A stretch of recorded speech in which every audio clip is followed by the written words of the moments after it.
Những anh chàng cứng như đá này, mỗi con đều có giá lên đến hàng chục triệu đồng, được mệnh danh là Rolls Royce của thế giới ẩm thực. Chúng chính là cá ngừ vây xanh. Để đảm bảo thịt cá giữ được độ tươi ngon hoàn hảo nhất, ngư dân sau khi đánh bắt cá ngừ sẽ tiến hành xử lý sơ bộ, rồi lập tức đưa chúng vào kho lạnh ở nhiệt độ âm 60 độ C. Khi tàu cập cảng, công nhân sẽ tiến hành cân từng con cá, bởi hương vị và giá trị của cá phụ thuộc chặt chẽ vào trọng lượng và chất lượng thịt. Vì mỗi con cá có giá khác nhau, nên sau khi cân xong, người ta sẽ phân loại chất lượng thịt. Công nhân sẽ cắt một mẫu nhỏ ở phần đuôi, sau đó ngâm vào nước ấm để giã đông từ từ, rồi dựa vào màu sắc và độ tươi của thịt để chia thành 4 cấp S, A, B, C. Trong đó, S và A là loại cao cấp, có thể dùng trực tiếp để làm sashimi, còn B và C thường được dùng để chế biến đồ hộp hoặc món ăn thông thường. Sau khâu kiểm định, cá ngừ sẽ được chuyển đến giai đoạn cắt tỉ mỉ.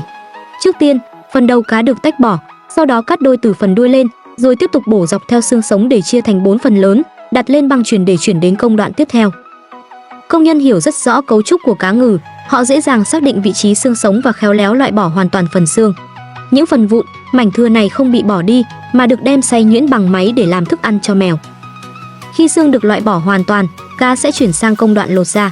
Người thợ dùng dao cong khéo léo tách toàn bộ lớp da và loại bỏ cả phần máu đọng, sau đó dùng máy mài làm sạch kỹ lưỡng cho đến khi miếng thịt đạt độ hoàn hảo. Sau khi làm sạch, những miếng cá ngừ đỏ au, tươi sáng lại được đưa lên băng chuyền, chuẩn bị cho khâu phân loại theo phần thịt. Mỗi bộ phận của cá có độ béo và kết cấu khác nhau, nên giá bán cũng chênh lệch đáng kể. Thịt cá thường được chia thành 3 phần chính: đại béo, béo vừa và nạc đỏ.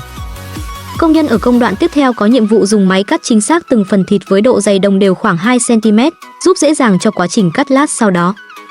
Cuối cùng là khâu đóng gói sashimi. Những nghệ nhân dao chuyên nghiệp sẽ cắt từng lát cá một cách chuẩn xác và tinh tế, rồi sắp xếp ngay ngắn lên khay, cân trọng lượng. Sau đó đóng gói hút chân không và được vận chuyển bằng đường hàng không đến các siêu thị cao cấp trên toàn thế giới. Khi bạn nhận được một phần cá ngừ vây xanh thượng hạng, chỉ cần cắt túi, ngâm nhẹ vào nước lạnh để giã đông, rửa sơ rồi thấm khô bằng giấy bạc hoặc khăn sạch. Không nên ngâm quá lâu vì sẽ làm giảm độ tươi ngon của thịt.